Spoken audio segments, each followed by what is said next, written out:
రోజు రోజుకి గోల్డ్ రేట్లు పెరుగుతున్నాయి. తాకట్లో ఉన్న బంగారానికి వడ్డీలు పెరుగుతున్నాయని టెన్షన్ పడుతున్నారా? కొమ్మూరి గోల్డ్ వచ్చాక ఆ టెన్షనే పోయింది. కొమ్మూరి గోల్డ్. నమస్తే, నేను మీ Teja. Constable to civil service IPS officer Uday Krishna. So ఈ వ్యక్తి పైన లైంగిక ఆరోపణలు చేసింది ఒక మహిళ. ఆమె కూడా ఐపీఎస్ ఆఫీసరే. ఇద్దరు కూడా ట్రైనింగ్ తీసుకుంటున్నారు హైదరాబాద్లోని ఎస్పీపీ ఎన్పిఏ, అంటే Sardar Vallabhbhai Patel national police academy. IPS ఆఫీసర్లుగా అక్కడ ట్రైనింగ్ అవుతున్నారు. 2 years ఉంటుంది. ఈ నేపథ్యంలోనే ఆమెను వాట్సాప్లో అసభ్య పదజాలంతో మెసేజ్లు చేశాడని చెప్పి, తర్వాత కొన్ని అసభ్యకరంగా ఉన్న వీడియోస్ను పంపించాడని చెప్పి, తర్వాత తోటి ట్రైనింగ్స్ ఎవరైతే ఉంటారో వారితో పాటు అయ్యే ట్రైనర్స్ వారి దగ్గర అసభ్య పదజాలంతో ఆమె పైన వ్యాఖ్యలు చేశాడు అని చెప్పి, అందరి ముందు అవమానించాడు అని చెప్పి, ఒకరోజైతే తన గదిలోకి బలవంతంగా తీసుకెళ్లే ప్రయత్నం చేశాడు. నిజంగానే ఒకరోజు తీసుకెళ్ళి గొంతు నులమడం, తర్వాత మెడపైన కత్తి పెట్టి బెదిరించడం, చంపేస్తా అంటూ బెదిరించడం, తర్వాత ఆమెను బెదిరించి ఆమె ఫోన్ పాస్వర్డ్ తెలుసుకోవటం, తర్వాత వారి భర్తకి మెసేజ్లు చేయటం, ఇవన్నీ కూడా చేశాడు. నన్ను గత కొన్ని రోజుల నుంచి చిత్రహింసలకి గురి చేస్తూ ఉన్నాడు అంటూ కూడా ఆ మహిళ అత్తాపూర్ పోలీస్ స్టేషన్లో అతని పైన కేసు అయితే పెట్టడం జరిగింది. పోలీసులు కొన్ని సెక్షన్ల కింద అతని పైన కేసులు పెట్టారు. అవేంటో నేను చెప్పే ప్రయత్నం చేస్తా.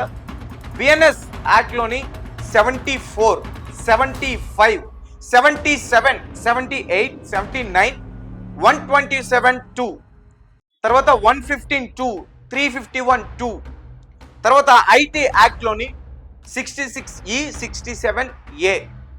సో ఇవన్నీ కూడా ఆమె పైన ఏదైతే లైంగికంగా దాడి చేశాడో అందుకు గాను, బెదిరింపులకు ఆచర్యలకు ప్రయత్నం చేశాడో అందుకు గాను ఈ సెక్షన్స్ కింద పోలీసులు కేసు పెట్టడం అయితే జరిగింది. సో దీంతో ఈ వార్త సోషల్ మీడియాలో విపరీతంగా వైరల్ అయింది. ఎందుకంటే ఉదయ్ కృష్ణ అనే వ్యక్తి చాలా ఫేమస్ పర్సన్. అతని స్టోరీ వింటే చాలామందికి ఇన్స్పిరేషన్గా ఉంటుంది. ఎందుకంటే 0 to hero అని ఖచ్చితంగా చెప్పొచ్చు. మధ్యలో అవకాశాలు రాకపోతే, సాధ్యం కాకపోతే అక్కడే వదిలేకుండా పట్టుదలతో ప్రయత్నించి ఈరోజు సివిల్ సర్వీస్ వరకు కూడా అతను వచ్చాడు. నిజానికి అతని గురించి చెప్పాలంటే ఉదయ్ కృష్ణ 2013లో కానిస్టేబుల్గా జాబ్ని కొట్టాడు. తర్వాత 2018లో అతను జాబ్కి రిజైన్ చేశాడు. రిజైన్ చేయడానికి గల కారణం ఏంటంటే తన పై అధికారులు తనని అవమానించారంట చాలాసార్లు అందరూ. సో దీంతో ఆ జాబ్కి రిజైన్ చేసి తర్వాత సివిల్స్కి ప్రిపేర్ అయ్యాడు. తర్వాత రైల్వేలో కూడా జాబ్ కొట్టాడు. అతను 738 ర్యాంక్ సాధించి రైల్వేలో కూడా ఒక మంచి జాబ్ని కొట్టాడు.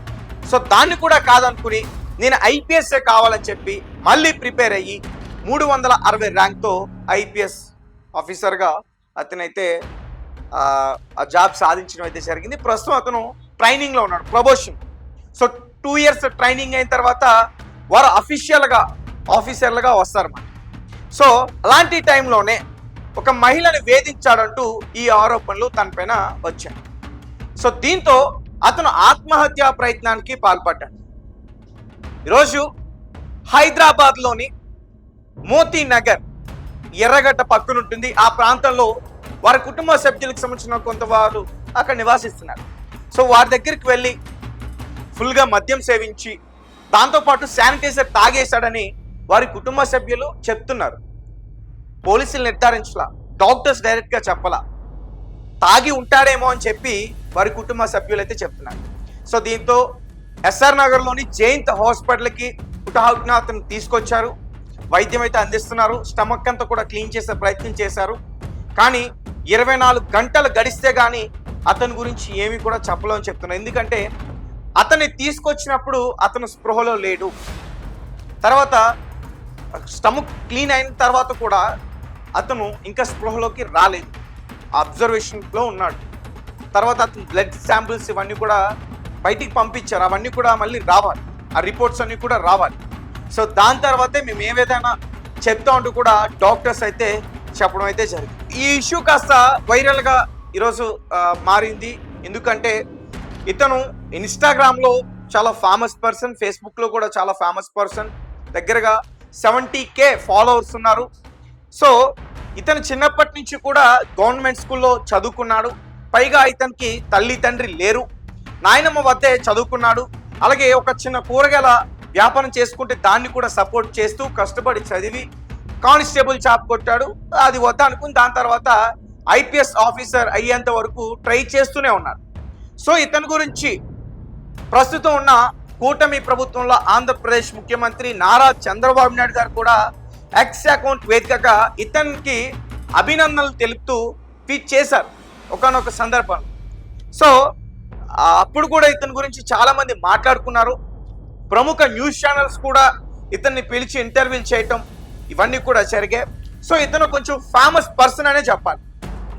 సో నిరంతరం శిక్షణ తీసుకుని ప్రయత్నిస్తూ ఒక IPS ఆఫీసర్గా కష్టపడి ఎదిగాడు అని చెప్పి ఇతను కొంచెం చాలామంది అభిమానిస్తారు.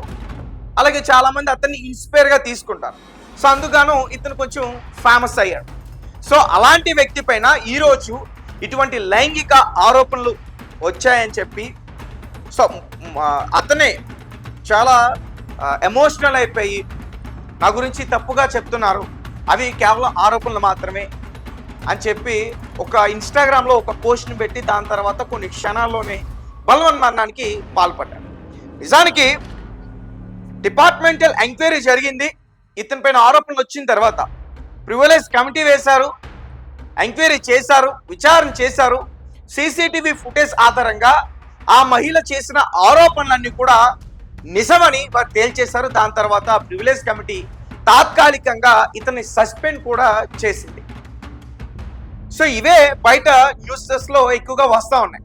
సో అవన్నీ కూడా జీర్ణించుకోలేక అతను ఆత్మహత్య ప్రయత్నానికి పాల్పడ్డాడు. సో ఏదేమైనప్పటికీ ఇంకా ఇన్వెస్టిగేషన్ అయితే జరుగుతుంది. ఎందుకంటే ఉదయ్ కృష్ణ సంబంధించిన అడ్వకేట్ కూడా ఈరోజు బయటకు వచ్చారు, అతని గురించి మాట్లాడారు.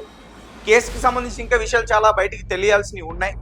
అసలు ట్రైనింగ్ సెక్షన్లో ఏం జరిగింది, సో ఇంతవరకు ఇన్ని జరుగుతున్నా అధికారులు పట్టించుకోలేదా, ఆ అమ్మాయి అంతటా ఆమె బయటకు వచ్చేంత వరకు ఈ నిజాలు బయటికి రాలేదా, సో అలాంటి ప్లేసెస్లో ఇంత దారుణంగా ఉంటుందా అంటూ కూడా ఆయన కూడా కొన్ని విషయాలు చెప్పుకొచ్చారు. సో వారిద్దరి మధ్య ఏదో జరిగింది, ఆ మహిళ మధ్య ఉదయ్ కృష్ణ దగ్గర ఏదో జరిగింది అంటూ కూడా అతను మాట్లాడుతూ కొన్ని విషయాల్ని త్వరలోనే బయట పెడతాం అంటూ కూడా అతను చెప్పుకొచ్చాడు. అలాగే ఆ మహిళది కర్ణాటక రాష్ట్రం వాడు. ఆమె ఆల్రెడీ వివాహిత, ఆయన IPS ఆఫీసర్గా జాబ్ సంపాదించింది, ప్రస్తుతం ట్రైనింగ్ తీసుకుంటా ఉంది. ఆమెకి తెలుగు రాకపోవడంతో తెలుగులో కూడా అసభ్య పదజాలంతో దూషించాడు అంటూ కూడా అతని పైన ఆమె కేసు అయితే పెట్టడం జరిగింది. సో చూద్దాం, ఏదైనప్పటికీ ఇతని గురించి ఈరోజు ఈ టాపిక్ వైరల్గా మారింది.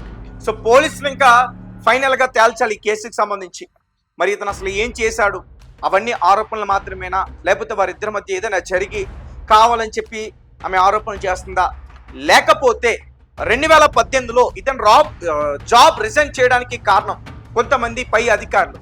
సో వారు ఏదైనా కుట్ర చేస్తున్నారా అనే అనుమానాలు కూడా వ్యక్తం అవుతున్నాయి. అని చాలా మంది కమెంట్స్ కూడా చేశారు. వాళ్ళే ఏదైనా చేసి ఉండొచ్చు. ఎందుకంటే ఇతను అంచెలంచెలుగా కష్టపడి స్టెప్ బై స్టెప్ పైకి వచ్చాడు. సో కాబట్టి ఇతనంటే నచ్చని వాళ్ళు, చిన్నించుకోలేని వారు ఇతని పైన కుట్ర చేసి ఉంటారంటూ కూడా కామెంట్స్ చేస్తూ ఉన్న పరిస్థితి. అండ్ మీ కామెంట్స్ ఏంటి, మీకేమనిపిస్తుంది?